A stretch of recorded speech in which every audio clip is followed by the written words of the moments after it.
And yes, we are live. Good afternoon, evening, morning, wherever the heck you might be checking in or whatever time you might be watching this video. We are tuning in the afternoon. It is just after 2:20, after 4:20 somewhere. It is time to take a dab and light this house up. We are here to dab it up and hang out with Mathew Gates today. We're going to be talking about bugs. And as always, my awesome co-host Drake is here to join in with me. Drake, I'm going to say hello to you first. What are we puffing on? Let's hit this. Cheers, cheers. I am just sending the link out as usual. I'm getting ready to jump in on some 707 headband. I've been really enjoying the profile off it, even though I know there was a little extra terps added in from another cultivar that wasn't necessarily supposed to be added into the batch, but it's still a nice profile. So I'll be hopping onto that, and I'm excited to hear from Mathew, all the lovely things he's been getting into and talk some bugs. Awesome. Welcome, Mathew Gates. Are you puffing on anything? No, you don't puff in your house. That's right. You don't smoke in your house. So we will respect that. So we're going to have a dab for you. But what do you like to puff on when you're puffing lately, Mathew? I just acquired some purple haze, supposedly rosin from a buddy. Now that sounds contentious or whatever, but I was told that that's what it was, and I especially with the hazes, I just feel like people get very incredulous, I guess. Like, are you sure it was real purple haze or whatever? So I'm told it is. Don't you hate that? Don't you hate that the controversy makes? I totally hate that. Does it ever happen to you? Do you ever like feel really reticent because like a particular cultivar has some like contentious infamy or pedigree attached to it, and you're like, I'm pretty sure I had, sour diesel or something or other. Get that a lot. I don't even necessarily want to name the specific strains, but there's been quite a few where I've gotten, and even on the inverse, kind of raised my eyebrow and been like, this is a very interesting so on cultivar when I've had a completely different profile from it the last 5 times. But yeah, it's an interesting industry for sure. Oh, nice, Tara. I also, Matt? Interesting thing, and I appreciate that, and I agree with what you're saying.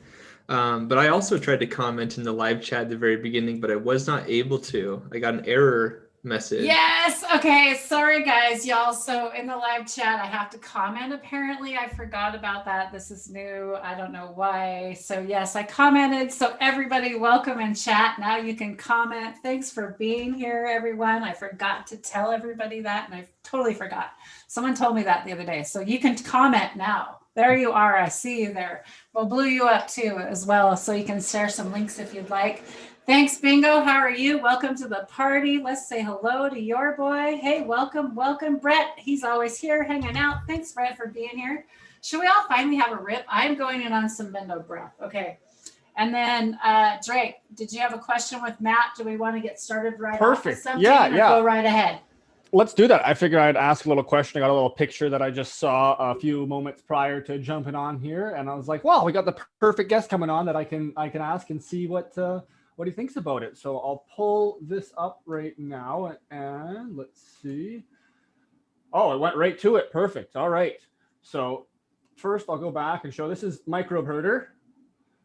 Lots of really cool Microscope and so on and so forth. Probably butchered the pronunciation there. But regardless, we were talking on this little pic, and I had commented and said, maybe it's a pseudoscorpion. And I see here, we've got someone saying the same thing. And Mathew, what do you think of this? What do you think of this little guy? I think it's likely what you say it is. But like the fun fact about the pseudoscorpion claws is that they're actually pedipalps, or they're from the same structures. They're palps. They are pedipalps is what they are. But like arachnids, all the arachnids have some sort of, so they have a similar sort of morphology, and that's how we morphologically know that they're very similar. In addition to, genetic sequencing and that kind of a thing. So this is the same structure that for spiders, they use to reproduce. They use it to hold, the males use it to reproduce they put basically their genetic material on the pedipalps, at least in some cases, and then they use that to fertilize the female. So for them, that's how it developed. But for pseudoscorpions, it went a totally different place. And a lot of pseudoscorpions have venom actually, and they use it to incapacitate their prey. If they are carnivorous, a lot of them aren't though, and a lot of them also use these pedipalps to hitch a ride on various other organisms. Yeah, so Thought that was so cool. Like hitchhikers, right? Yeah, very, very, very different developmental move for that structure. Yeah, how interesting. Yeah, the comment was wondering if they were found in British Columbia. They weren't sure, and I was like, well, I'm in the Okanagan Valley, and one popped up in my worm bin, and I was all excited to find it. So they're definitely around. Are they in most areas? Like, what is their environmental? They're pretty cosmopolitan. Okay, cool. Wicked. Well, that's awesome. Thank you very much for answering that. I love getting down and dirty on all the details of these little fine intricacies that we generally don't get to the bottom of, because that's, as we were kind of talking before, getting a good understanding of these things make them a lot less intimidating and a lot less threatening and scary, like some of the things have been made. So I really appreciate it. I really appreciate having a great photo with which to reference, because that's also a really important factor, and not everyone is able to do that all the time or for all structures, and you don't always have such a clean structure to go by. You know, like if the latter half of both parts of the pedipalp of that claw, that pincer, was broken off or something, you know, it might look a lot more different to somebody who was less familiar with it or was trying to figure it out on their own with a key. But yeah, so shout out to Microbe Herder for the really great picture. Yeah, definitely. And that's too funny to stumble a little bit there, because for the longest time I was reading as like microbe herder and like all these different things. And I finally just slowed down. I was like, oh, it's microbe herder. Duh. So yeah, big shout out. Lots of nice, great photography there. So now I see you've been doing all sorts of things lately. Is there anything you would like to key on specifically or talk about first in regards to what you've been tackling and the information you've been spreading? I see you out on a whole bunch of different platforms recently. Yeah, I've been trying to kind of reach more people in general. A lot of people in the cannabis industry in general, and of course everyone right now globally are communicating mostly through this sort of a platform anyways. So I thought I would just strike while the iron was hot and sort of prepare some ideas and some programs for people, mostly just educational stuff, just like what I do on my YouTube channel. But one personal project I'm really, really excited about is not as science fact as science fiction. And I told you a little bit about it last time I was on, but a friend of mine is in the beginning stages of creating a entire universe for like a role-playing game system. And it's probably going to be his like, you know, tour de force, like treatise on tabletop role-playing games, which is kind of an odd sort of topic, I guess, for this kind of a show. But what I'm excited about is that I get to do a lot of the world building. So like the alien worlds that people or creatures would inhabit, and then also get to work on some of those creature profiles. We're going to have art made about it. I think that it's a really cool passion project that I wouldn't want to work on with anyone else, because I've been aware of his work and I've worked with him in the past for the last 10 years, working on the mechanics and the system and that kind of a thing. So that's a really cool milestone that we are working towards currently, is getting it published finally and finalizing all of the mechanics and stuff. And so I get to make things like you know, fantastical giant insects, and I try to make their bodies and their profiles and what they can do sort of realistic enough, and his system is nuanced enough that it actually makes sense, which is another reason why I was really excited to work with him, because there has to be a little bit of inspiration from reality actually makes it more complex and interesting rather than being a limiting factor, at least in a lot of our cases. Definitely. And congratulations. That's awesome. It seems like something that's like a perfect fit for you to partake in. And something that's going to be a fun journey. So I can't wait to kind of sit back and see what comes to fruition of that. And I bet you're going to have just a blast doing it. And it's neat to see that kind of cross rep from the real world into the kind of the fiction fantasy aspect of things, because just looking back on lots of the even shows or different games that I've partaken in my younger years, you can see the correlations now when you kind of learn about a bigger thing. You go, oh, they kind of just designed that off of this little critter that's found here. And like, you know, it's pretty neat to see. I enjoy that. So yeah, congratulations again. Yeah, I appreciate that. Like, to give you an example of how I don't like it, sort of, and I think a lot of people found this kind of interesting, but like the newest Star Trek Discovery series, they had a character that I thought that was based off of Paul Stamets. His name is Paul Stamets. So that was like intentional. And he's a astromycologist, and they, this Discovery ship, this isn't a spoiler to talk about this. But basically they travel on the universal mycelial network.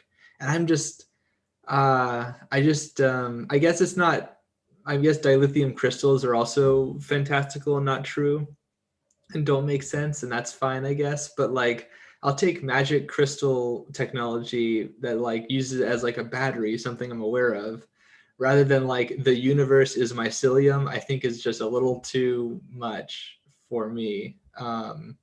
Yeah, I don't know. And also they had an episode where they had like a giant like destructive tardigrade thing, and I felt like they were just like taking buzzwords from like an article and being like, just make sure we use the word tardigrade a bunch because people know it's a water bear and like people will love that. I just feel like that's what was going on in the writing, and I hope that is that, you know, I just hope that I do something a little bit less on the nose, if that makes sense. Shame on them. I don't know. Maybe that could be really pretentious, because after all, they're the ones making a Star Trek series and not me. So, but that's how I felt about it. Anybody else saying the same thing in chat? I don't know. Cheers, everyone. Looks like Drake's dabbing it up over there. I'm going to hit another one. Looks like we got some people puffing on some amazing stuff out there. Anybody got any questions for Mathew? He is here. He's been so awesome to donate his time today to come and hang out with us for a little while. And it's been so awesome to have such a professional in our community to be able to bounce off ideas or any questions that you have about bugs, because I can honestly tell you I've used them. I've sent him some pics. I appreciate it. Recently I've been seeing you do those chats on the cannabis microbiome itself as well.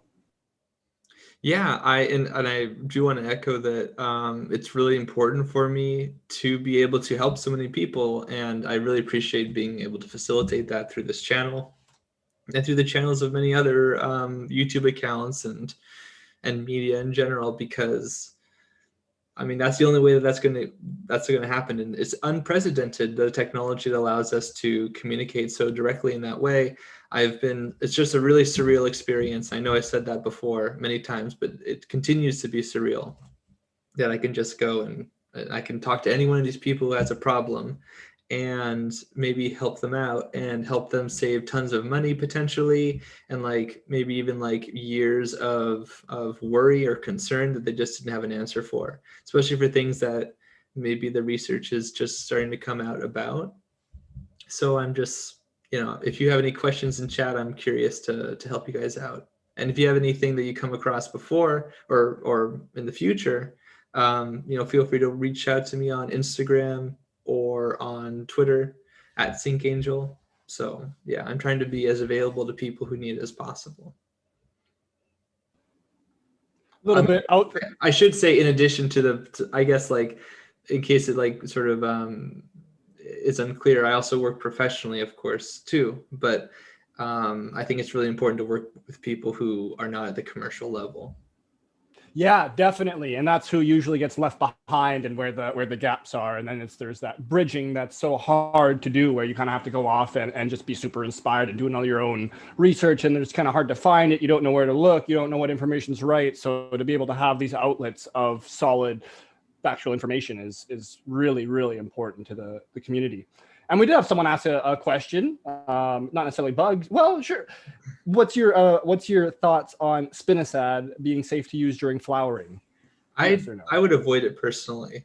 And if I'm being intellectually honest, I feel as though in a lot of cases, the legislative nature, at least in California, for not allowing it might make some sense. Like might be based on things that are relevant to like sort of chemical toxicity and how in residence or residual time.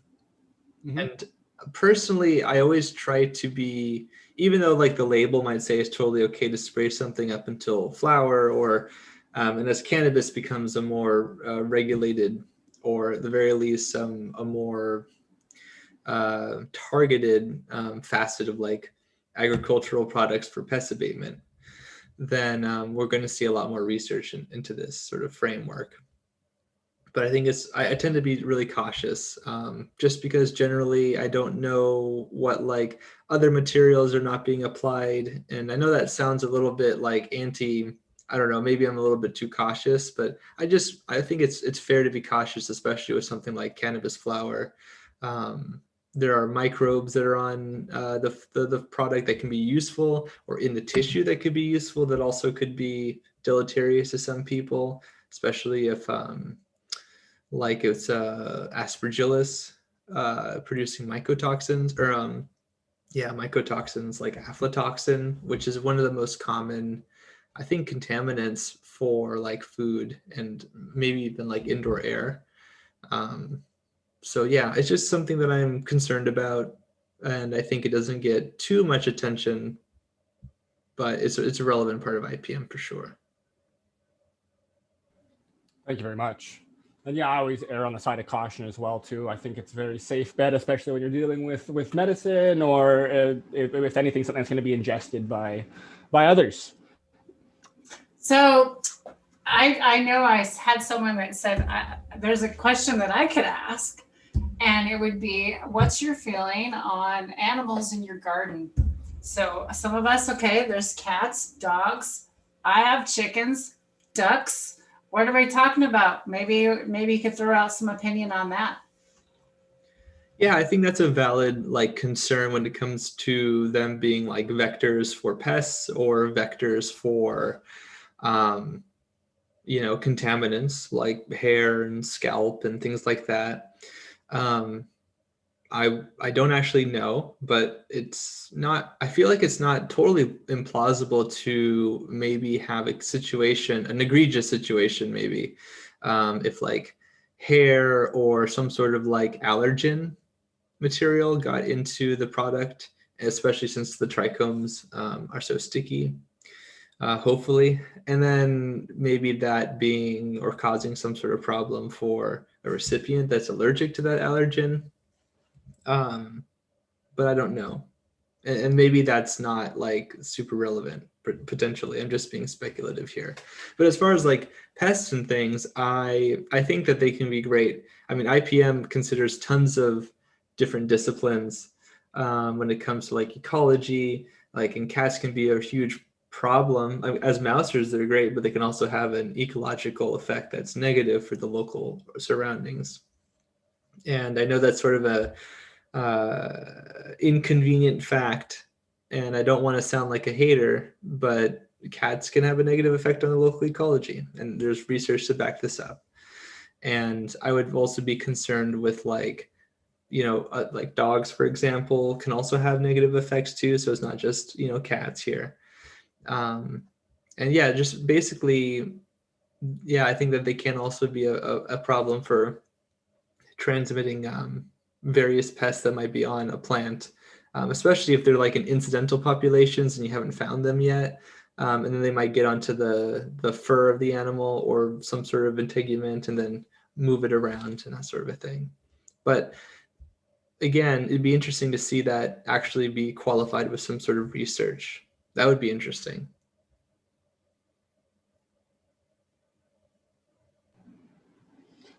Thank you. That's a good one, because we all see that, and like, I mean, most of us who have pets are pretty guilty of that. You always have them sneaking around. Sometimes they follow you in, or you give them a quick pet after you cleaned up before you go in there accidentally, and then you don't want to shower again. And it's just like you said, the IPM has many facets, and to just be as cleanly and sterile as possible is the best goal. And just do everything in your power to get there, right? Like we can all only work with the environment we've got. Go ahead. Right, and people have different, and people have different standards for what's cool with themselves, and I don't want to make any commentary about that. Like if you're growing for yourself, then you know in a lot of ways more of what you're putting in, depending on how well you know the sourcing of certain materials. But you can have much more control over the product in that way.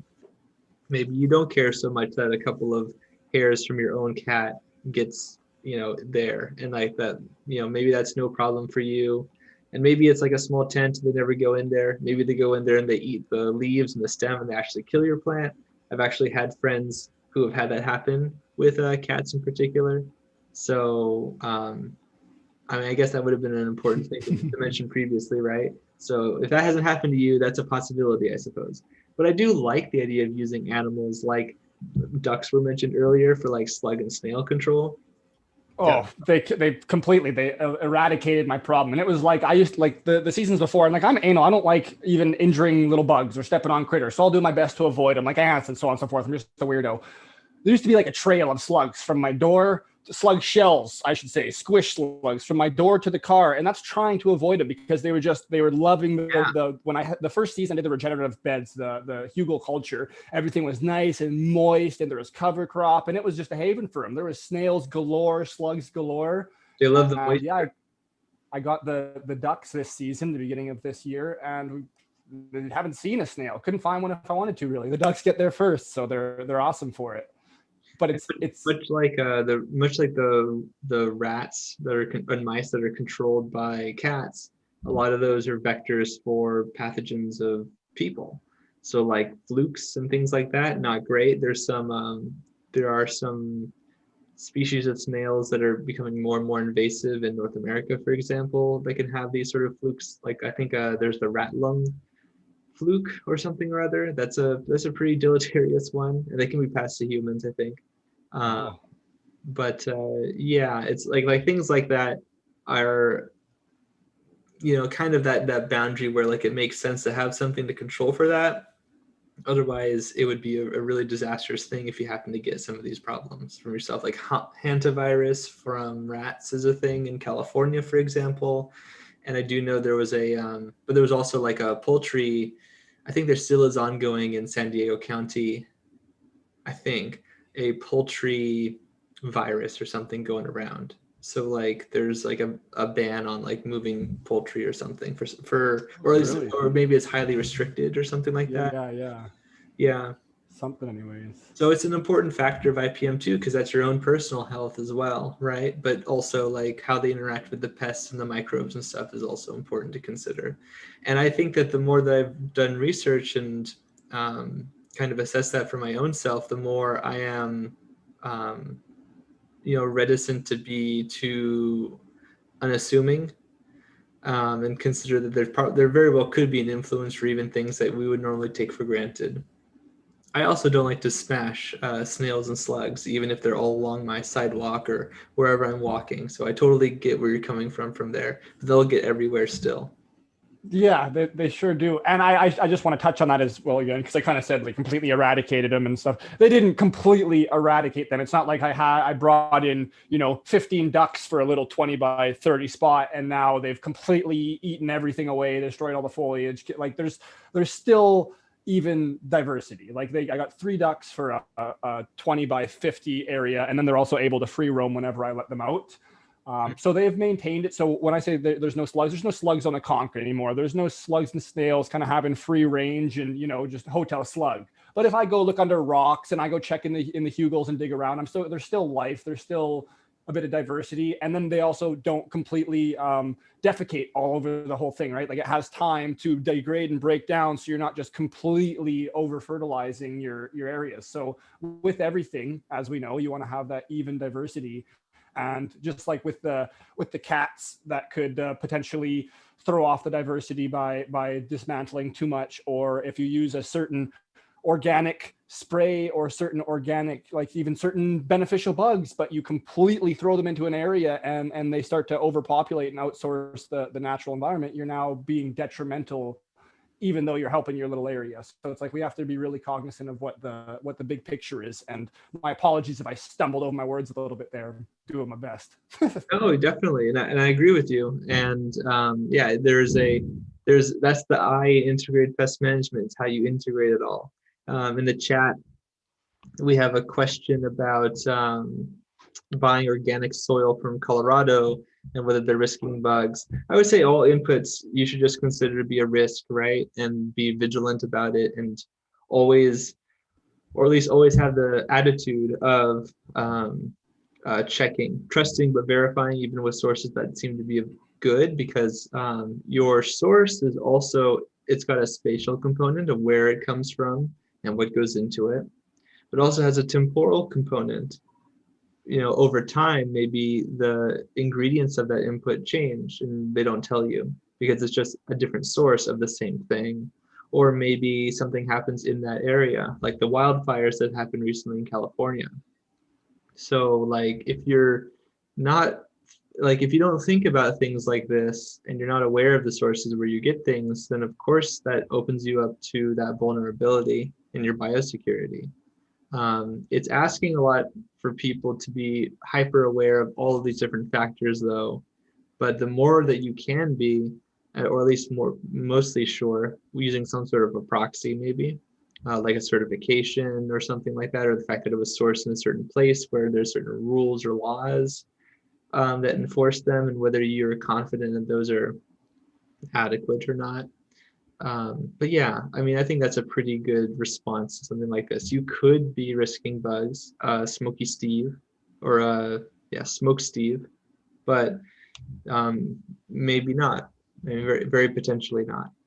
And with that, it's kind of, if you source soil, especially living soil, from anywhere, you're definitely risking all sorts of vectors, because generally whoever you're sourcing from is just a company or so on and so forth that is building a beautiful soil somewhere, most likely outside, and sourcing their materials for, like, that's how it works, right? You have to think about it. So you want to have your own IPM for bringing that into your environment, especially if you're going indoors, right? And you're going to have your own system and setup for what you want to do with sourcing all these things, because lots of them do come with their own quirks, not necessarily huge disadvantages, but quirks that you need to know to work around. So I wanted to touch on that. And then we've got another great comment readdressing something that we had spoken on the prior episode with you, and that's just the Brix idea. And it is Sean Russell saying, why do people still believe that a high Brix rating will stop pests from eating their crops? Would you touch on that again? And then I also, just on my end, do you believe that it has any effect at all? Like, are you saying it has completely zero effect, or are you saying it has some effect at all? I'm sorry, I should have let you get to it prior to asking my question. No, that's okay. So I think I said earlier pretty much the same thing I'm going to say now, which is that it definitely has an effect. There's a reason why people look at Brix levels in plants, not just like the fruit Brix levels of like grapes, for example, which is the stereotypical sort of example that people are familiar with, but also like leaves and petioles and stems, but they all have different Brix levels and the tissues are very different. And where you take the sort of Brix reading is of course very important for those physiological reasons. But of course it's a metric that can be used. I just mentioned proxies, right? So a lot of times you can't necessarily know the exact thing that you're trying to find out, but you can find out something that's pretty good or almost as good to be a proxy for some sort of quality about the thing that you're looking at, right? And so here, that would be Brix being a proxy for photosynthetic rate. And that's a really important thing to track. And if you have a lot of sugars going through your plant in the same tissue, with your samples, you have to be cognizant of that kind of a thing. But that's really important because that's photosynthesizing by the plant. If the Brix levels are high and if they're going up over a period of time, then you know that sort of assimilation is happening of the sugars. Now, depending on the kind of plant we're talking about, then that would have certain implications for the produce you're trying to get, the sort of qualities associated with it. In grapes, it's like a acid-sugar ratio in the fruit. So you might want to have one or another, and depending on where you're growing, that might also influence it and what you're trying to accomplish with the end product and the end result, right? So yeah, Brix is totally valid and is a relevant thing to consider. But with regards to like insects and things like this, it's just like there are parts of the argument that just they have no basis in biological fact, which is a huge, egregious, bold thing for me to claim, right? But I don't understand some of those claims. And like, for example, that insects don't have the enzymes to break down sugars. And in my insect digestion video on my YouTube channel, I do go over that changes, like not having the right nutrients in a plant, or the right ratio of nutrients in a plant, can have negative effects on the herbivore, in this case, an insect, for example. And like insects have various ways of like defeating or nullifying or somehow bypassing defense mechanisms of plants that would make them toxic or problematic, but certainly not the sugar content, because they do have those enzymes to break down sugars. They turn usually like sucrose into glucose, and then they turn that into trehalose, and trehalose is the insect blood sugar. It's all it's their heme, which is hemoglobin, which is a little different, but essentially it's their blood sugar. Crustaceans, I think, also use trehalose too, if I remember correctly, and insects are part of the pancrustacean group, so that would make sense. And yeah, they use this sugar as trehalose to power their winged flight. And most insects have wings, and they have to put a lot of energy into all of their movements, all their physiological processes, but especially the beating of the wings with wing muscles, or the movement of their thorax, basically to create that wing development, or that wing spin at that engine. Essentially, it takes a lot of energy to be able to do that. And so like, I don't understand where they're getting those sugars or the trehalose if they're not getting it from the plants. It just doesn't make sense.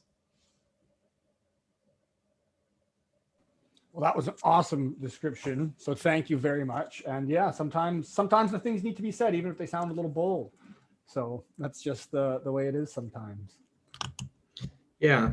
And like, maybe there are other facets of like plant physiology that are relevant, and resistance genes are one of them.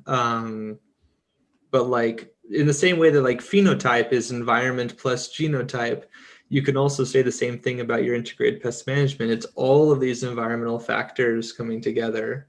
And the better you understand it at a granular level, as well as at a broad strokes level, then the better you're able to scale, the better you're able to be novel or have some sort of, you might be able to be very clever with the resources that you have in a way that you wouldn't if you didn't have this information.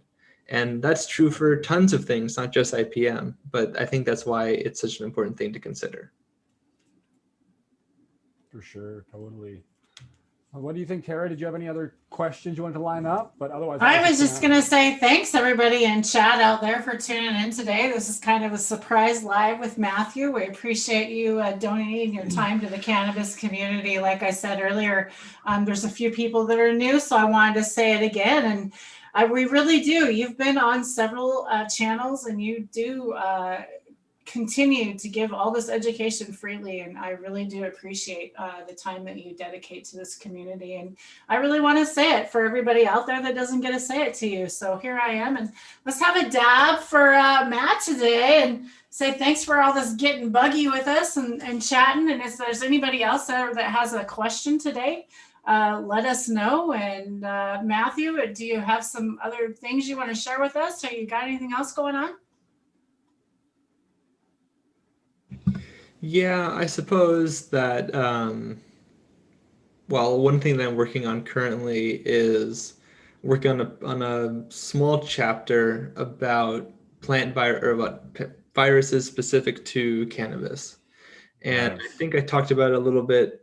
I can't really remember all the places I've talked about this specifically. I think it was the last time I was on too, at least a little bit. We talked about tons of things. We touched on it.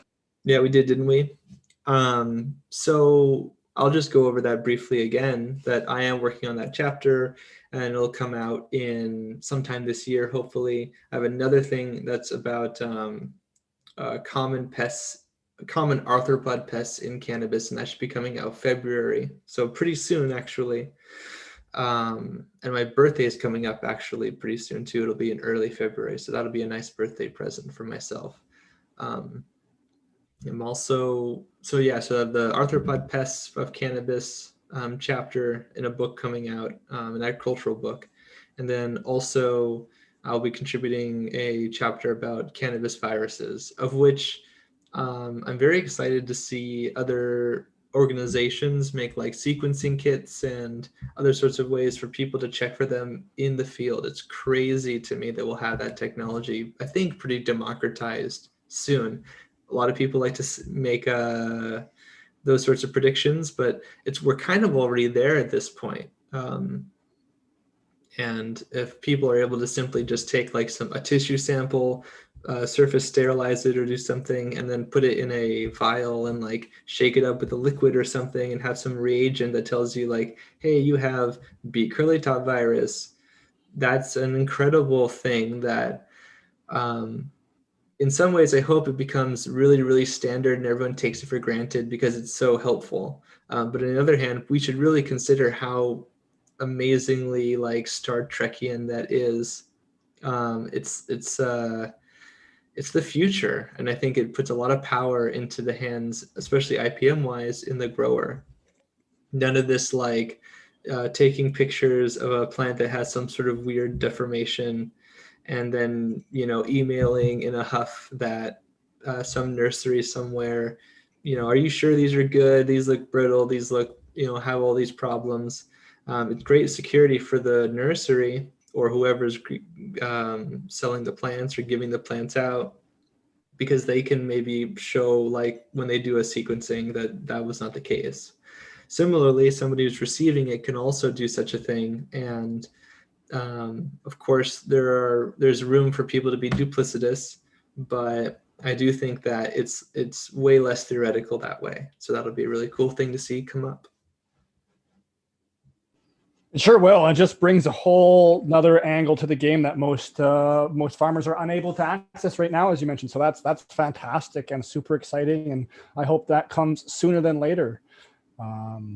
Yeah. We got Steve coming in with another question today. Boy, Steve's been active with the question today. How do these viruses get to the plants if it's indoor? Yeah, that's a good question. It's the same way that the pests get into plants if it's indoor, because usually they have to be vectored by insects. So that's the uncreative answer. They're vectored. So if a silverleaf whitefly gets into your grow, it might be able to vector Les sclerosis virus. Or if a silverleaf whitefly gets close to your grow and vectors the virus to an asymptomatic plant that you have no idea about, because you're not a plant virologist who is on the up and up on all these different viruses in the plants. And even if you were, you probably wouldn't know every single possible combination. And so that vectoring event happens, and maybe a year happens, maybe 2 years go down, maybe it's like only like 50 kilometers away, or maybe you're growing up in Humboldt or somewhere where there's plants everywhere or something, and that insect, that virus gets vectored every year a little bit closer to you and a little bit closer to you. And then maybe one day you cull all the plants and you're thinking, there's nothing around here, it won't be a problem. But the silverleaf whitefly can travel like 50 kilometers in a day or 15 kilometers in a day or something like that. And it gets up into the air currents and moves around, and then that population gets into your indoor space somehow. Maybe there's a break in the mesh screen that you're using, or there's some other sort of thing like that. And then it only has to feed once for the Les sclerosis virus to systemically infect all of the tissue. And then from there, if that insect is able to establish or at the very least feed on multiple plants, then you pretty quickly have a problem. So you can do everything right and you can still have this happen to you, which is not a really endearing thing to hear, but it's the truth. And so you always have to be, like I said, super vigilant. So I got two more regarding the same topic, and then we've got two more awesome questions coming in after. So the ones that I have regarding the same conversation we're on would be tools as well, right? If you're not cleaning your tools in between each different plant, those can be a vector of an issue, right? Yeah, absolutely. So some viruses are really stable outside of their host, but a lot of them typically aren't. Some viruses are transmitted mechanically, or they're specific, or it will only work if like the fluids of the plant are transmitted, like through cuttings and using equipment like scissors and shears and that sort of a thing. So that's absolutely another really common and prominent way for them to move around, either through insects or through us making vegetative propagation happen, because it's a systemically infecting pathogen. There we go. So yeah, so make sure to clean your tools in between every single plant. Very important. And then the other one, just regarding the same here, because we've already got another question coming in, would just be seeds. A lot, like all of us know that we can have plenty of issues coming from clones inherently because we don't know their backstory for the most part. What about seeds? Are there many viruses and things that can be passed along for those as well? Like we're not so safe as we think, or are we good to go with seeds? So most seed pathogens, so seed pathology, or at least as an option for pathogens, I should say, is luckily not as common as it could be. But tons of microbes, bacteria and fungi, for example, and some viruses can actually be transmitted either by infecting the female itself and moving from the ovaries to the ova, and therefore the seed, the actual tissue that's going to be produced and protected by the seed coat and all of that. So systemic infections can happen, or systemic colonizations, we could say, both for beneficial organisms and detrimental ones too. But it is not super common. And especially with the viruses I just mentioned, I think with the exception of like cannabis cryptic virus and possibly hop latent viroid, I don't think any of the other ones are transmissible, what we call vertically, from parent to offspring. Most of the time it's horizontally from individual to individual. Awesome. Yeah, that's what my understanding was for the most part, but I really think this is good information that we just need to get out there and just keep beating in.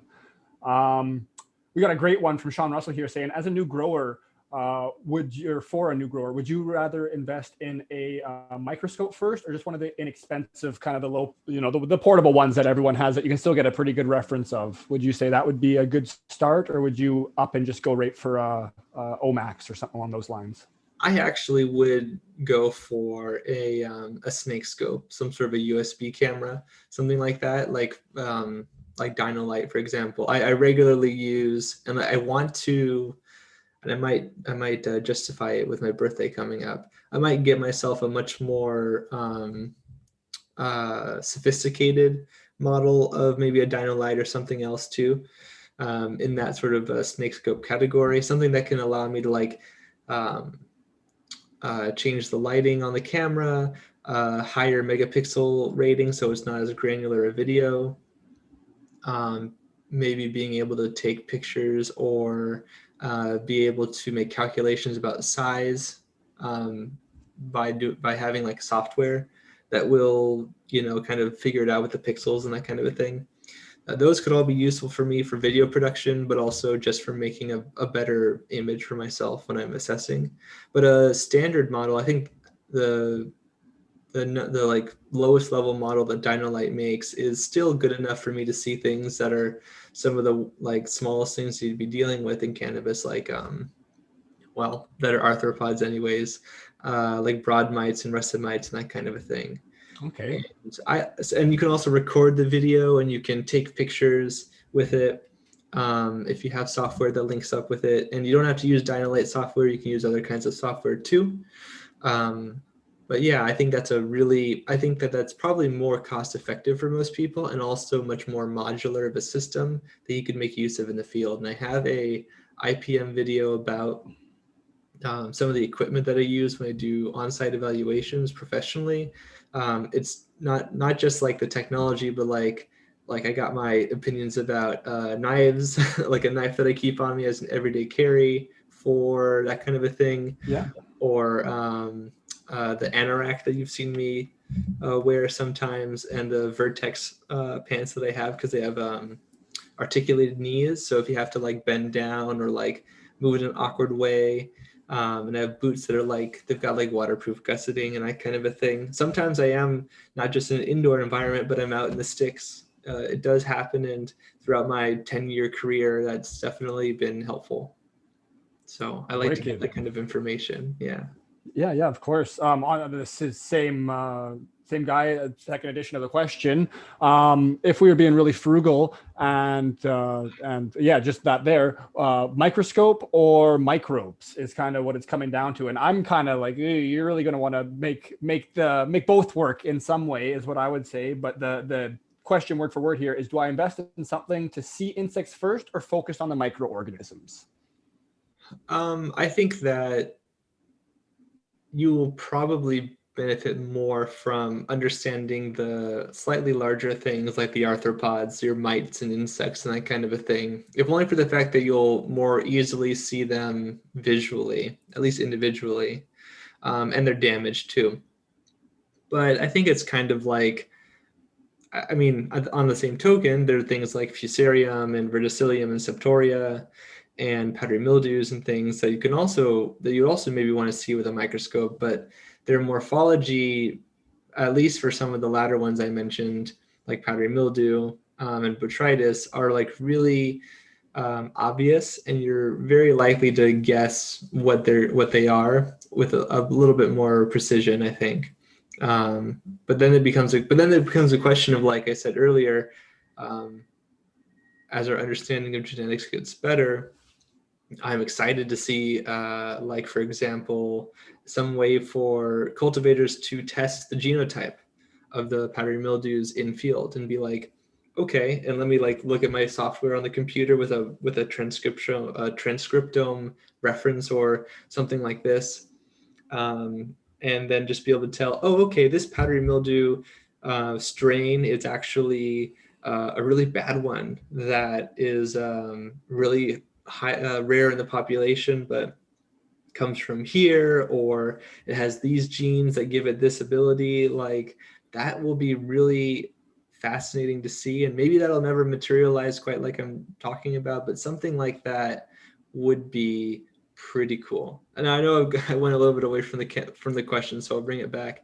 I just feel like you don't need the snake scope to be able to make a lot of those assessments, but I think it'd be a great learning tool, and also be interesting for people to just get more familiar with in general and learn some of those structures and that kind of a thing, both in the soil and also on the foliage and that kind of a thing. Awesome. Thank you again. And I love the depth to it. We'll never smack you on the wrist for going a little bit off there, because it's always fantastic information. I was gonna screen share y'all with a bug. It was kind of cool. And I asked, I think I sent the things over to Matthew, and we were kind of discussing what they were. I thought it'd be kind of fun to share that with y'all real quick. I recognized its little head. Yeah, so check this thing out. It's pretty cool. Yeah, I can definitely see it. So that's the so there's the pedipalps, which are, I believe those are the pedipalps, right? The not the very front two, not the most central ones. Well, let me start with the more general biology. Okay, so this definitely looks like an acarid, a mite. I say that because it's got two main body sections. In the center, we have what's called the gnathostome, which is the head jaw. Gnathostome, I think, is what that translates to. So it's the head mouth. It does the head stuff and the mouth stuff, and it's right next to each other. The chelicerae are those most central appendages and they break up. They kind of work like this, Yeah. and they kind of claw. There's a couple of different kind of cheliceree. There's like 3 different kinds, I think. And sometimes the cheliceree in arachnids are like a jointed, almost like a pair of like arms and claws that are just really small. And sometimes they're more like this one, I think, which is kind of like they've got like more like a pincer mouth, less articulation thing going on. Um, so does that make sense? And then we have the rest of those Yeah. are the legs, and the main body, the other part of the body is the idiosoma. So, and that's where all the legs come from, I believe. So they don't actually attach at the head; they attach at the idiosoma. So how does this little mite feed? Does it use those to, like, does it have its own little mouth there? Does it puncture and then suck juices out? Or how does that head work? Yeah, it works it can work exactly like you say. Now, with regards to mouth parts, it'd be easier if I could see the side, which I don't expect you to be able to do, not because you lack talent or anything, but because it's like just a very awkward angle to put these at. Oh, but actually, I have some other pictures. I just don't have them loaded for you. So Oh, give me a minute. We can have those. Give me a minute. Okay, yeah, for sure. So, and like mite evolution and ecology is really interesting. It's super understudied. It's really underrepresented, and it makes sense, right? Because for the longest period of time, I mean, up until like maybe the last, I mean, up until like the last half century, maybe, and maybe even full century, um, it was very hard to like take a look at these mites with a lot of precision and detail. But there were archaeologists and entomologists and various similar disciplines that were interested in this kind of a thing. It's fascinating to take a look at some of the hand sketched diagrams that people made back in those times. But nowadays, we actually have the technology to do some sampling, do genetic analyses, and really even mite taxonomy as we know it currently is really murky and muddled. And so it makes it very hard for us to even say this is an X and not a Y, group or whatever, especially when you are just looking at it morphologically. And the mouth parts maybe all of those mouth parts are various levels of like serrated cheliceree that can like chew things. A lot of mites are omnivorous. A lot of them feed on uh, either plant material and arthropod material, or fungal material only, or fungal material and arthropod material. Maybe they only eat living things, or maybe they only eat dead things, or maybe they eat both. It's super common. You can also see that this mite has those hairs on it, those setae. Those are really important for detecting like air currents and for chemoreception, I think, or at the very least, those front pairs of legs. Oh, those. Oh,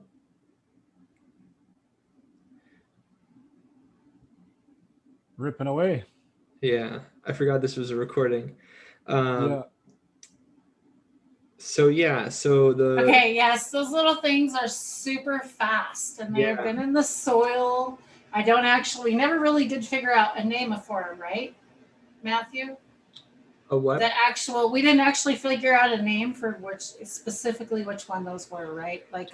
Yeah, if I had to guess though, some of the really common families that people often come across, again, like it's not a very well documented like taxa in general, but like the Phytoseidae are it's a family that encompasses many of the commercial mites that we have that we can buy. A lot of the biocontrol agents are Phytoseidae. And then there's also the Lapidae, and both of those families are probably encompass maybe the vast majority, almost 90, maybe 98% of all the commercial biocontrol mites. And also a lot of the mites that we find that are ecologically relevant. But there could be some of that might be bias. Some of that could be biased from the fact that they're much more visible, and that we focus on them more. And there's a bunch of other reasons for this that also were historically true. But I bet it's one of those two groups. It definitely has that kind of form and shape that I'm so familiar with. But again, because even the taxa is difficult and contentious. So I did want to say I don't actually have a side view. Darn it, I thought I did. So I checked. Oh. But how I got that picture, people are asking in chat. Actually, you guys, I invested in one of these a long time ago. It's got the cheap plastic little thing. And I think I paid like $40 for this one. Then I lost this little thing that hooks into my phone. Yep. So I bought a new one. And this one I paid a lot less, $20, half the price. Not the same. This one is way better. The first one I bought and I paid the more money for. So there is a difference in these scopes. I want everybody to know that. So if you've spent money on one, there might be a better one out there. I love this one. I don't actually know what magnifier that I actually had that at. So I'm not very good at that. I need to learn that. But what I used was a baggie. I took this baggie and I literally laid it down on a surface, a right color surface, so I could see what color that bug was, whatever color, opposite color the bug was. And I put this right on the top of it and I was squishing that bug under this plastic. So that's my secret, y'all. It's actually, it's actually pretty good footage for such a low-tech approach. And that's exactly the kind of novelty that I'm talking about when I'm saying that people who have some sort of appreciation for the multidisciplinary approach, you can make these sorts of, like if you didn't have any experience with cameras at all, you might be like, well, I probably can't see it, whatever. But I'm excited to see technology make these kinds of things more possible and readily available, and also for people like yourself to go about these different approaches in ways that are cost saving but also still really useful. Farmer engineering is some of the best, in my opinion, for that intuition. It does have some drawbacks though, sometimes a lack of intuition. Does it ever? Hey, just while we're on the topic, just for someone like myself and for anyone else out in the audience that's not super familiar with bugs, having one that can rip that fast and take off like that, would it be okay to generally assume that's most likely a beneficial bug if we were to come across something like that on our own? Or is that maybe a misconception that's out there? It's definitely a conception that I've myself promulgated, and I would say that's generally the case. It's a hard and fast rule though, because generally, if you're an herbivore or a fungivore, for example, and you're in the mood, if you're a specialist, so if you're not an omnivorous, so like there are some mites that could feed on both, right? But let's say that you're not, let's say you're an herbivorous mite. Generally, compared to like a carnivorous mite, you're going to be trying to be on the plant and probably not moving a whole lot unless you've got disrupted by like the rain or the fact that you picked up a signal, a chemical signal that tells you there's a predator in the area, or because you detected like physiological signs of like damage in some of your nestmates in the web, or various other things that does happen, and there's research that shows it. That communication is so cool. I just want to say, right? The way it's just kind of, yeah. No, it definitely, and I'm curious to hear more about it from your perspective, but yeah, it's interesting how much these chemical signatures and cues really, really convey a lot of nuanced meaning, and we can see even behavioral adaptation with some of these predators. But the predators are going to be seeking food. A lot of these predatory mice, like in the Phytociidae, are totally blind. They have no eyes. They might have, and I only say this because they're an underrepresented taxa in research, maybe they have some way of like being able to tell like light from dark, things like that. So like a very simple kind of like ocular capacity, because they evolved from things that did have eyes. So they lost them. They lost the eyes through evolution. They didn't come from something else that didn't have eyes and never developed them. Two-spot spider might have eyes, for example, but they're very simple. So these predators that are eyeless, they have to seek their targets chemically, and they're going to be always trying to move to find their food. or some other sort of substance like pollen, for example, in some omnivorous predatory mite cases. Whereas the herbivores are probably going to stay put and feed on the plant juices or the tissues or whatever they're feeding on in order to reproduce. So that's why you kind of see this sort of like general sedentary colony forming behavior in herbivorous mites and quick individualized rapid movement behavior in predators or predatory mites. Muted, my bad there. I'm half hacking away too from that, but thank you again. That was a fantastic rundown of that. And Tara, I'm just going to let you go ahead in there so I can have a nice little glass of water. I'm going to re-up quickly. I know. It was just 4:20, so I took a nice rip with everybody in chat. I hope you're having an awesome, happy, high, and healthy day out there.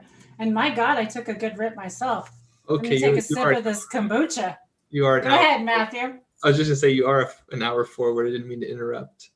But I was checking the time zone. I thought you had the same one as me, but I forgot. It's 4:20 somewhere. No, I am. We do have the same time zone. 4:20 somewhere. I meant that. Oh, I see. You two, you and I are on the same time zone. I meant it's 4:20 somewhere. Me too.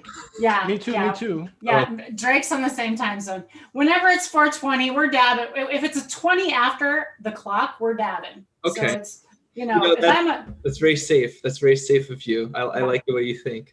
Yeah. I dab more than hourly. You should shout out the time zone.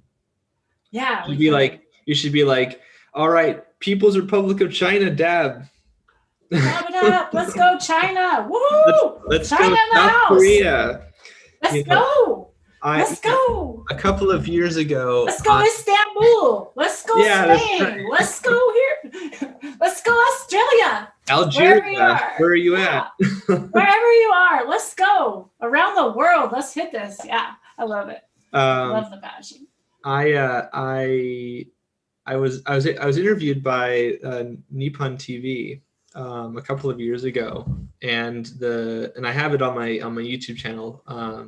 The video translated means, the title of the video anyways is like asking about what the status of cannabis ban zones are, and it was really interesting to me because and I've talked about this in a lot of other places. I feel as though it's a real shame somewhat that, especially in the case of like Chinese culture and China and the Republic of China in general, but also in Japan and other Southeast Asian countries and cultures and things that have used cannabis for so long, that their governments sort of are very, very much against it, and the cultural attitudes are very against it as well. But it's been heartening to see, like in the case of that interview, a sort of revised interest in tackling that. Although I will say that I think that the Japanese government currently, and especially under Shinzo Abe,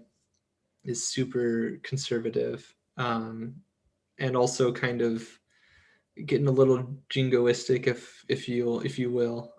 But it would be nice to see a little bit more compassion and acceptance for it in these places. Also, it would be really great for cannabis cultivation in general, because I want to say that there could be some wild cannabis populations out there, or landrace or feral, or various other classifications that could be relevant and useful in cultivation. So if those places are more open to that kind of research in general, then the attitudes can change and we might be able to really benefit in general. I said in general a lot. But... Exactly. Yeah. And around the world. And if the United States would hurry up and just let this pass and approve it federally, it says a lot to the world. We send a lot of messages to the world. And I think it's terrible that we've looked and frowned upon it for so long. And, I know we're all just preaching to the choir in here. That's why it's super important that who we are around, that we realize that we really do represent the cannabis community. So I think it's really important how we go about and how we respect people in the community, how we respect one another, how we treat one another. I think it says a lot about us and how we want to move forward as a good group of community and how we want to really be seen, you know, in the world, because people are looking at us right now. The cannabis is making history right now, you guys. And we're all taking part in this, and it's amazing. Like, this plant can do amazing things, and so can all the other amazing medicinal plants out there. Speaking of which, we had Amazon John on, you know. He went around the whole Amazon and got all these amazing plants and medicinal herbs. And we're going to have his son-in-law on tomorrow. James Driscoll will be on tomorrow morning live, right? Saturday is tomorrow, Saturday, we're Friday, right? Yeah, tomorrow morning live with James Driscoll. So we're going to be chatting up with him. And I just love you all out there. Thanks for being here today. And thanks for being here, Matt. I really appreciate it. Yeah, you're very welcome. You had Dragonfly Earth Medicine on recently too. Yes. That was pretty cool. Yes. Just on Wednesday. That was fantastic. Yeah. We'll chat with them anytime. Yeah, okay. I think we've got one more question in there. Yeah, go ahead, Drake. Go ahead. You want to hit it, Tara? No, go ahead. All right. It's just we're getting a little wormy. We're curious in chat if you have done any worm composting yourself there, Matthew. And if so, do you have any words of wisdom? Can you hear that? Nope, we just hear you. It's the rain is, it's a deluge outside. It's pretty sweet. Wow. It's pretty great to be in San Diego when it rains. I love it when it rains. We're getting rain here. You're not getting rain, Drake?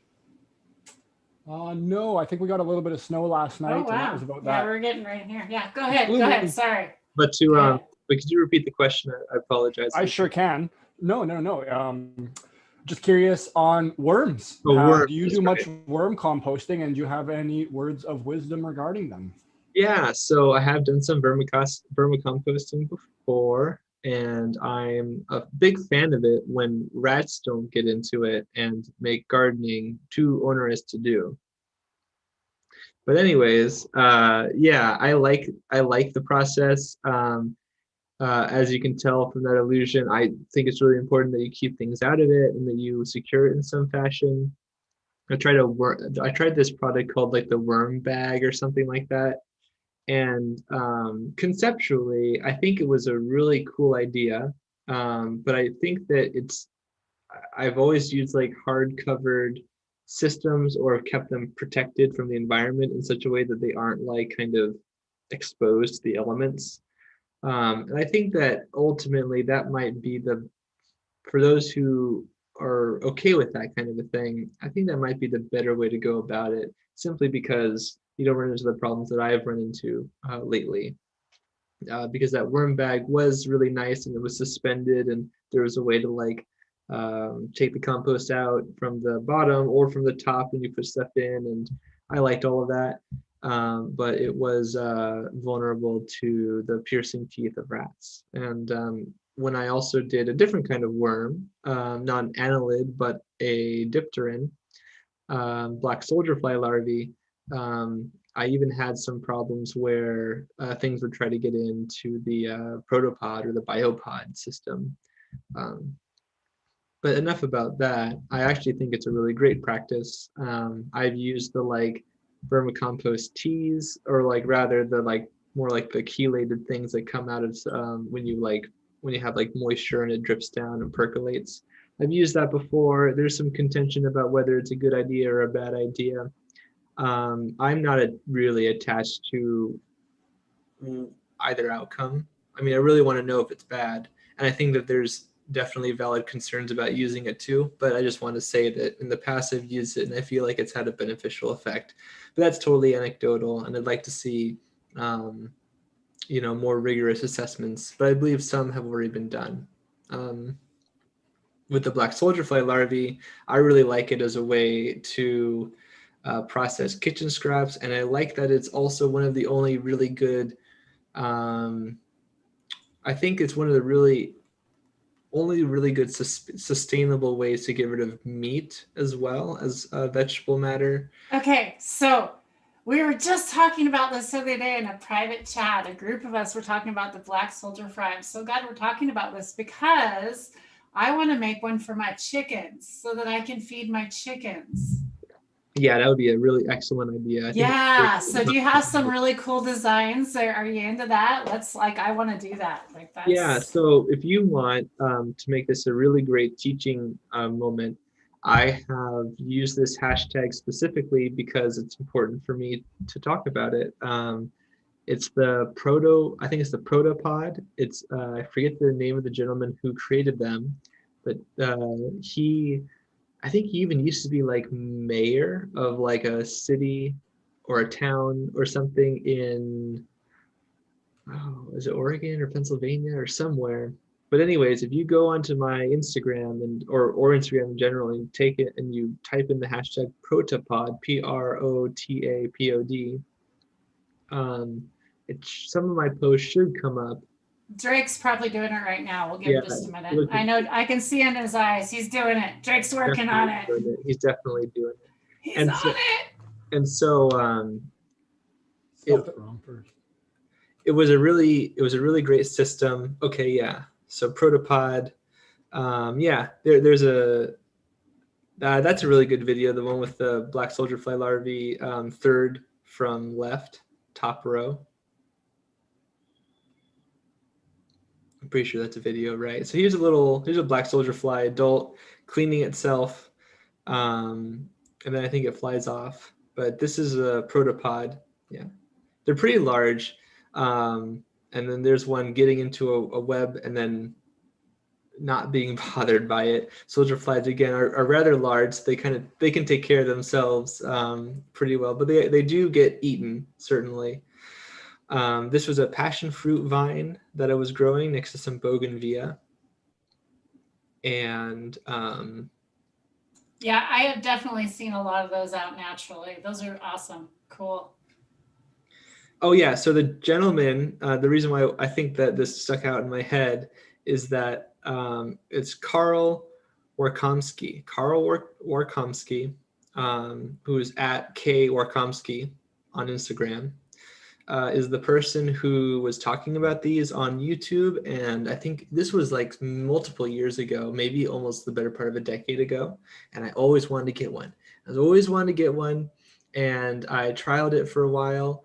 And I really enjoyed it. And luckily, even though the company that he developed to make these, I think, is kind of making them very specially like on demand, I'm happy that he's still doing so, because even about a decade or more later, I still feel as though they have a lot of potential, especially the larger models for like use in like agricultural activity, for like what you're talking about, Tara, about the use of chickens and having this be a good calcium rich and protein rich. Yes, because as we're talking about this KNF and Jadam, and all going, regenerative and looking at this, a lot of those, I want to say the Jadam people believe in not actually even feeding my chickens things that people would eat. They believe in feeding things that people wouldn't necessarily eat. Not that people don't eat bugs in other countries. We just don't really eat them right here.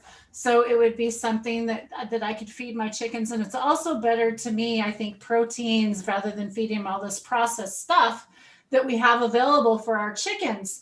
So why not make my own and look at all this? And so are mealworms better? What would be the better thing? And what would be, I would think that would be better, in my opinion, would be maybe a diversity, and then maybe, play around with that, see what my chickens do better on, maybe see what's easier for me to raise in my area. I don't know, Matt, what's your thoughts on any of that? I think your latter statement's the wisest one. I think that what works best for you is probably the better choice logistically, and then so very much likely in general.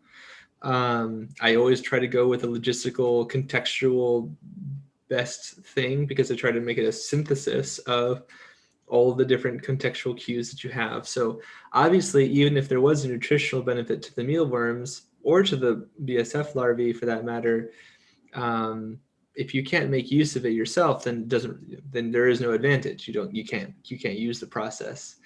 So ultimately, that will be your deciding factor, right? I think that probably diversity is probably better. it's not necessarily better. And I don't really, there's a really great reference report actually on, but it was only for the cultivation of black soldier fly larvae, I think.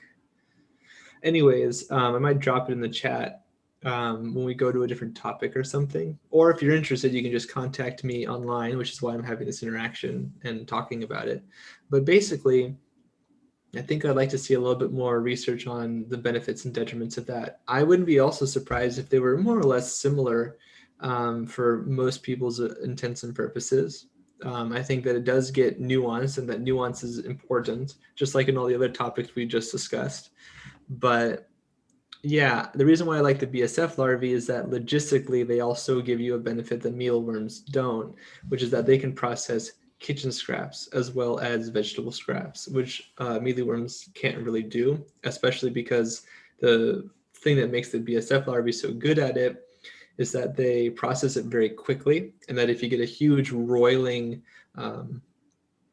colony going, essentially, that meat goes way too quickly for other things to come in and ride on it. And also they make an exudate that is repellent to other flies that would be a competitor. So there are those, really? so there are those benefits too. And there might be other beneficial microbes in the exudate, but I think there's also potential for, microbial contamination. Whenever you start talking about microbes, you can't just talk about the benefits. You can also talk about the potential for, like it is the case with us, other microbes maybe somehow getting introduced. Who knows how all the various fomites I just listed earlier in this interaction would be plenty good of an example here. Yeah. If those microbes got into the physiology of the fly, they might be benefited, they might be detrimented, or we might not be able to tell a difference. And then suddenly people are coming down with problems because although the flies are unabated, we are susceptible. So that would be a zoonotic effect. And we're already seeing the example of something like that already. So yeah. Okay, so don't let me forget to bring up nematodes, because we got a good one. I got a hit on that from a while back. But in regards to the Hermetia lucens, the black soldier fly larvae here, did we touch on just like a crude kind of rudimentary setup for having, if someone was at home watching that wanted to get their own setup going for reusing their meats in kind of the same context, whereas a worm bin, you can just have like 4 buckets stacked on top of each other. Just I have the square white food grade buckets. The bottom one, I've got a little prop underneath it that's about 5 inches tall, just in case there's any liquid to run through. Holes drilled through all of them, and then you just cycle through each of them. Get like a nice a soil or just some cardboard or whatever whatever you need to start the base, and some vermicompost if you can get that, and rock. Is there a similar easy setup to do for the black soldier flies? I don't like to be the kind of person who's like, yeah, just buy X product and you'll be fine, and like just totally like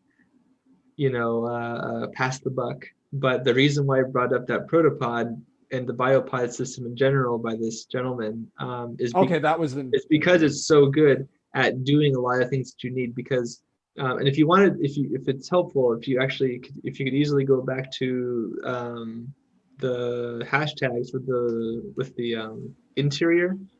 There's a video. Might be one other thing. It might be the reason that this question could be also asked, because we do have listeners from around the world.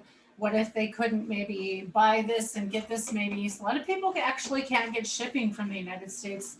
And we take a lot of stuff so for granted, so maybe they can't actually buy this where they're at. Is there like maybe another place we can refer them to? Maybe is that the reason we have the question? Maybe it's totally a valid point, and I think that the reason why this system works well will illustrate some of the hurdles you'll have to make with your own system. I personally am spoiled because although I had a system previously that worked, it only worked kind of rudimentary, and I don't know if I would really want to recreate that system for another person with all the problems associated.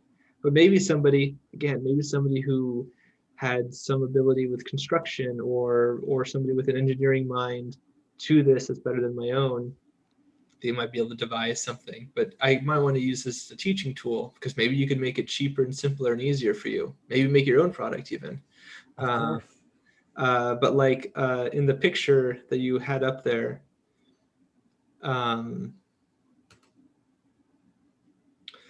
so basically one of the things that you have to do is you have, for a colony to work well, you have to incentivize the females to come back and lay eggs and replicate the process. If that doesn't happen, then you have to continuously put more larvae in, which kind of defeats the purpose of its cyclic nature. And also we have Hermetia lucens in the chat currently who, like the name would make you think, they would know a thing or two, because Hermetia lucens is the binomial name for the black soldier fly larvae, or the black soldier fly, the larvae which we're talking about. So one of the ways you can do that is you can put corrugated cardboard or some other sort of material, because the females don't lay the eggs on the material. They lay the eggs on a structure that's near the material. So when they become larvae, they can wiggle and then drop into it. And this probably protects them from predation by things that would be looking to eat a helpless, defenseless egg in the rotting carcass pile, or whatever they're feeding on. Having a material that's really, really odorous is also useful, which is another reason why, if you're not smart about how you do this, you can wind up with maybe a code violation if it's too big, or or also just have like, you know, some kind of a really obnoxious smell coming around, because they do use, the females use this scent to tell them that their food is around for them to oviposit near. So that's also another really important thing. And Hermetia lucens can fact check me on any of this in case I'm like bringing up something that's not totally true, or maybe I'm forgetting a really important trait. So I'd really appreciate that in the chat if you could. I'm just like looking through this. That's the joy of the like, community. Yeah, I'm looking through this and I'm watching this guy just scoop all those worms that Drake was showing earlier. I kind of just got a gruesome face a little bit, because we were talking about that, you know, poor gut bugs, they get the short end of the stick, you know, we all kind of go, ooh, gross. Or at least us girls. Yeah, we just don't know enough about them. No, I think it's pretty general. It's overall, you either don't like them or you do, and it's leaning on one side of the ladder. That's for sure. Definitely. Before we let it pass, though, I wanted to retouch on the nematode question we had a little while ago, and it was just questioning if there's any way I can ensure a growing population of beneficial nematodes in a living soil environment other than viewing under a microscope. So how? Hermetia lucens is letting me know that everything I'm saying is on point about the black soldier fly larvae, so thank you for that. Let me go to see that question, because I want to make sure. Can you say that one more time? Yeah, essentially it's just looking, well, I'll repeat the word for word here. Any way I can ensure a growing population of beneficial nematodes in a living soil environment other than viewing under a microscope. So my rendition of that is there any way that I can ensure having a nice, healthy, diverse nematode culture without it dying off, without actually looking under a microscope and being able to see, okay, I've roughly got this many per sample, or so on and so forth? I think that I would say sampling would be important if you were, so part of ensuring would mean to like really confirm that they're actually there, right? So in that way, some sort of like visual to tell you that that was the case would be important. And in that way, I would agree that having microscopy would be useful for that kind of a thing. At the same time, though, most people, even for nematologists, it's not necessarily all that easy to tell whether a nematode is one kind or another. And much like the mites, the taxonomy for nematodes is kind of bizarre and maybe a little bit less problematic in some ways, but still kind of murky. There are nematodes that are predatory, which would be beneficial. There are nematodes that are parasitic to plants that would be detrimental. And then there are nematodes that would feed on microbes, for example, bacteria or fungi, for example, or both, or only one or the other. And the predatory nematodes are called predatory because they hunt for their hosts, and then they enter into the host body, and they release a bacteria that actually kills it. And then they create, that becomes like a cesspool basically for them to reproduce in. Yeah, yeah. And yeah, so there are a few ways that like a nematode could be beneficial, which also complicates the answer to that question, because it's kind of a broader question. But if you have predators, Oh, sorry, I didn't mean to interject and cut you off there. It's just feel like in the you'll same have regards. I feel like you'll have a good question that this will give clarity to. Basically, nematodes can have different mouth parts that are associated with how they feed, so that can be one way to be able to tell. But it's not always so easy. In fact, I'd say it's harder to tell with nematode mouth parts, at least for myself, than it is for like arthropods, for example, like the mites we just saw. And in addition to that, for the ones that are more directly beneficial because they're predatory or something like this, you would have to sample enough and most regularly for you to actually be able to tell. Because if you don't sample the same time or the same amount, or if you don't have some sort of rigor to how you do the sampling, then you can't really compare your data points. Right? So that's true for all crop scouting, and that would also be true for the nematodes too. So that's a important logistical point that I think a lot of people would gloss over. And also for the predatory nematodes to be useful to you, they have to be in the right number of population, and they have to have prey, right? So if you don't have those prey, which is probably a good thing for you, like fungus gnats and that sort of a thing, they're not going to like spontaneously generate out of nowhere. They would have to be transferred there, or they would have to have some way that the inputs would get there. So like keeping a population of them established would probably be very difficult, at least for that group, for example. Okay, there you go. And then you could also probably say, if you set up a living soil condition and all your parameters are well, but you haven't done things like right to the T, you're most likely going to experience fungus gnats with setting that up. That's just a byproduct with a lot of living soil. It's a little quirk that comes along with them, especially from sourcing from wherever, so on and so forth. And depending what your IPMs are, it's just something lots of people generally have to deal with. So if you just have a very good diversity and a healthy ecosystem going on, there's a good chance that they may just find themselves there when they need to, and they'll take off or die off when they don't need to be. So if you want a kind of a bland answer that's not so to the point, that's kind of what I would say. But the all in all with this is really you want to have those parameters to be able to key in on, and any step you can take is really going to help you dial in your gardens. Yeah, as science-based as I like to be, obviously your own observations aren't empirical, right? They're anecdotal, and you have to make use of what you observe in, on the ground level in the trenches. So I don't want to sound like pretentious and say that like it's impossible for you to have any idea of what's going on. Just that I think for most people, the amount of time and effort that goes into it might exceed, their own parameters for what's acceptable or not. But I love how, like I see here in chat and like in all the various other platforms, and like we already said earlier, I love seeing people who tell me like, hey, your information is kind of technical, and sometimes I don't understand everything, but I actually talked to a client recently who's told me this compliment that allowed them to kind of search some keywords and kind of figure some things out. And like Wikipedia is a thing, and not always the most precise or accurate thing, but you can follow the cited sources and read the material. And it's great to see people who don't have like a formal education in any of these scientific disciplines to still really be able to distill quite a bit of information. And sometimes you learn enough information to be dangerous but not necessarily true, and that's its own sort of problem. But that's always going to be a problem with information. You can't guarantee that people will know everything, and even people who think that they know everything, like we did with certain taxonomic groups, will find that that's actually not true. So it's important to be able to take your anecdotal data points and marry it with your empirical data points and information and sort of synthesize an answer. Beautiful. I love Right. it. And we've been spreading that Yeah. message a lot lately.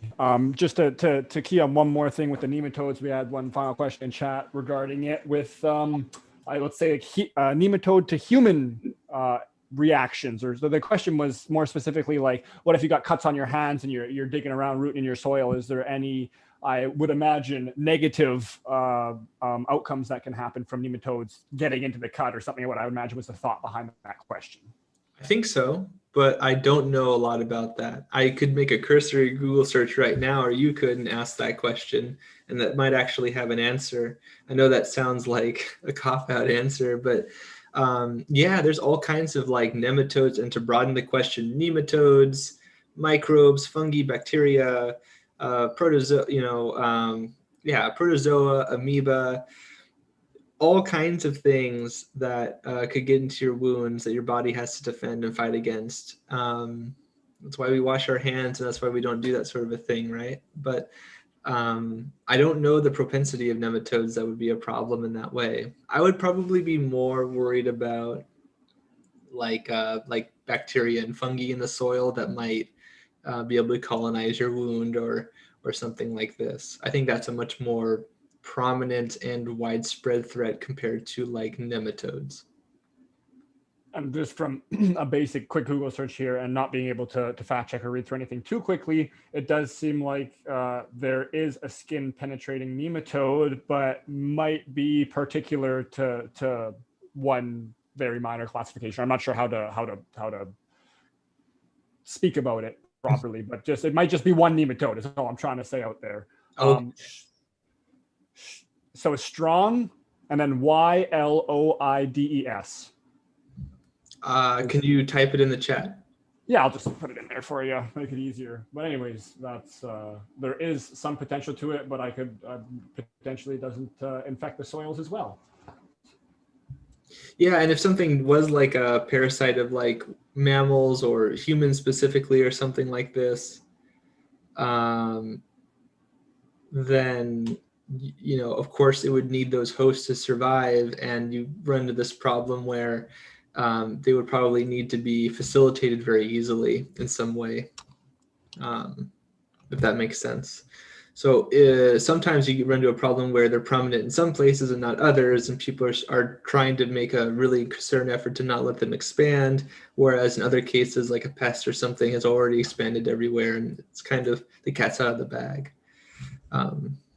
Did you put it in there? Yeah, I just tossed it in the chat. Oh, I haven't seen it yet. Oh, interesting. My horrible rendition of what I think it is strongyloides. Strongyloides. Maybe strongyloides, probably. Is There, Matt yeah. looking at? Is Matt not seeing our chat? Matt might not be seeing our chat right Oh, here. you mean the Zoom in chat? here? You meant Yeah. like the chat. Oh, yeah. the YouTube. I understand. Yeah. Yeah, no, The private Zoom chat, yeah, our private chat. In fact, that's where I've been posting all the questions. I've don't seen even know those, if you're but noticing. I would just There you go. Okay. tune in on the chat. Yeah. Okay, there you go. I think you're right. Strongyloides, basically. Strongyloides. That's how I would pronounce it.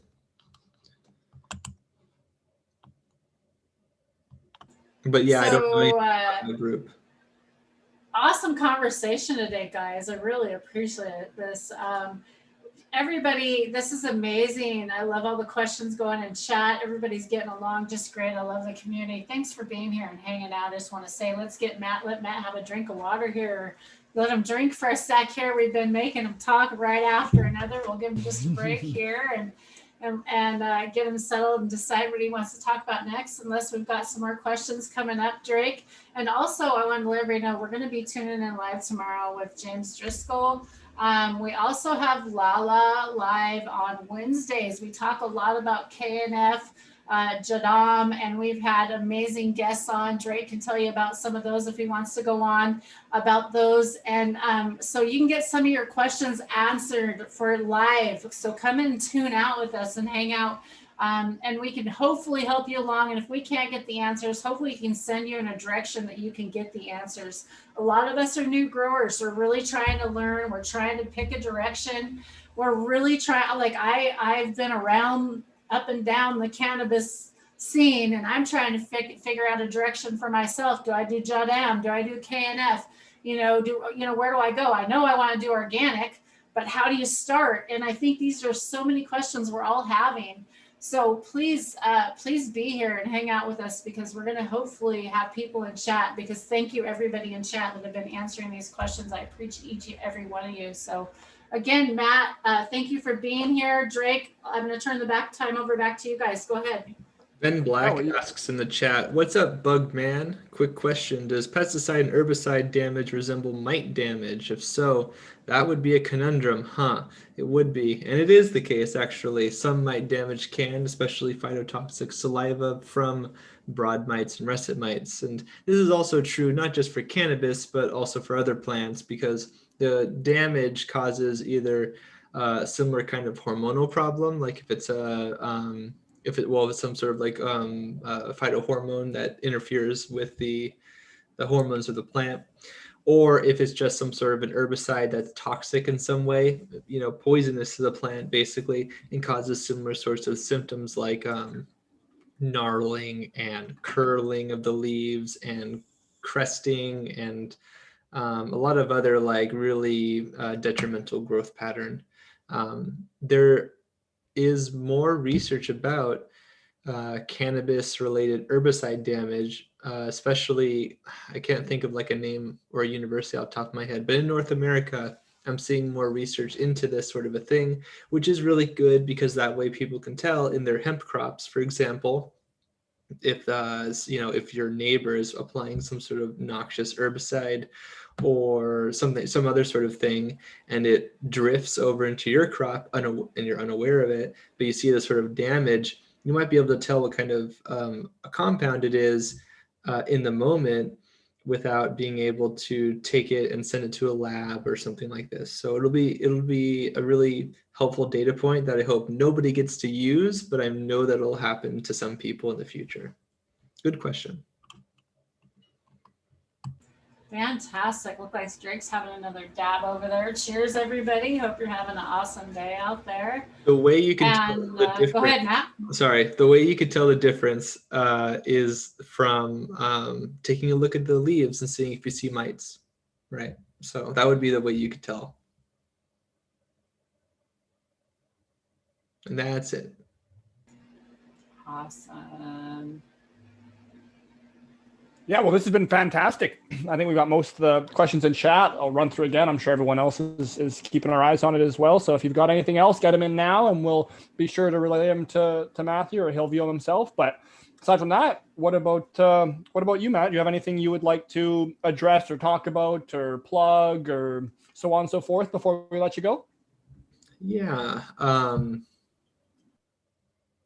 Well, you can find me at the Cheap Home Grow podcast this Sunday, which I'm at pretty much weekly, at about 4 p.m. Pacific Standard Time for about 2 hours. So that's where you can find me more regularly. You can find me on my YouTube channel, Zenthanol, as well. You can also find me on Twitter and on Instagram at SyncAngel, where I post a lot of my content, like the stuff that you were seeing earlier. Which, by the way, I think is a really great teaching tool. Now that I think about it, I should use that Instagram much more often on Zoom. Thanks for doing that, you guys. I appreciate it. Yeah, I find it's a great crossover, dude, because I love how the pictures show on Instagram. It's easy on YouTube, and it's easy to do the crossovers, because I feel like YouTube's kind of the long version platform of things. And then Instagram's kind of your really short, quick little videos of your little bugs and stuff like that. And it kind of can give it a crossover. So yeah, I really like that. Thanks again for being here. Really appreciate it, Matthew.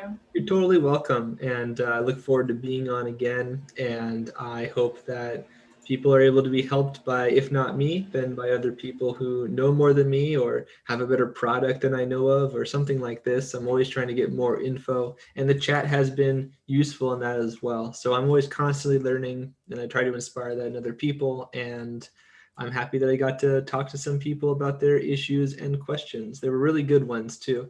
I'm seeing a lot more good questions come out lately as well. And I think that's just indicative of a general rising of all ships kind of thing happening with people like yourself and various other podcasts in the cannabis community. Exactly. You said it. And it happens with us sharing the knowledge and hearing it firsthand from the professionals that know what they're talking about and understanding things, and getting the right verbiage out there is really important too, I think, as we're doing it, because people are interpreting our language into new languages right now. They're coming up with new words right now. The handicap of the, like the deaf people, you know, they're interpreting rosin for the first time, you all, if you didn't think about that. Like there's a lot of new things that are just being interpreted for the first time. So we're making history, and I think this is awesome. Thanks for being here, everyone. Thanks for taking a part of it. You always do. I love chat. Chat, you're always amazing. It's amazing to hang out with you. We'll see you again back tomorrow morning. Drake, any final thoughts?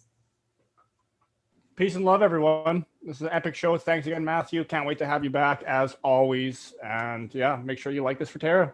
Give it a share. All right, y'all.